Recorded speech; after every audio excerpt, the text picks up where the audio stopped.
Bisita honetara, gure helburu nagusia zen elkarrekin izeneko programa baten kasu praktiko bat zuen ganatzea.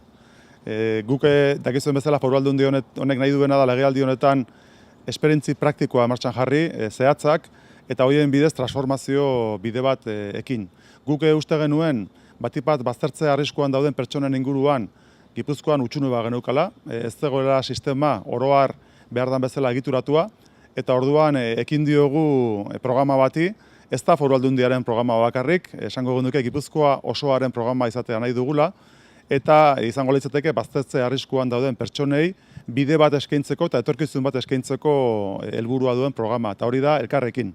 Kasu honetan, esperientzi konkretu hau, elkarrekinen zati konkretu hau egiten ari gera gureak eta sutargirekin biekin, kasu honetan gureaken instalazio batzutan gaude, eta helburu nagusia izango litzateke pertsonei baztertze arriskuan dauden pertsonei zehazki bide bat ematea lanpostu bateruntz. Nosotros partimos esta legislatura del punto de partida o del análisis de que desde el punto de vista de las personas en riesgo de exclusión no teníamos una estructura bien asentada en el territorio para ofrecer una atención personalizada y desde luego dirigida a lograr un puesto de trabajo estable. En ese contexto pusimos en marcha Elkarrekin. Hoy visitamos un caso práctico en el que estamos trabajando con el tercer sector de políticas sociales del territorio conjuntamente para lograr que personas que están en riesgo de exclusión primero tengan un itinerario de formación personalizado y luego puedan acceder a un puesto de trabajo. Ese sería el reto que tiene entre manos Elkarrekin, y Elkarrekin no es un programa exclusivo de la Diputación,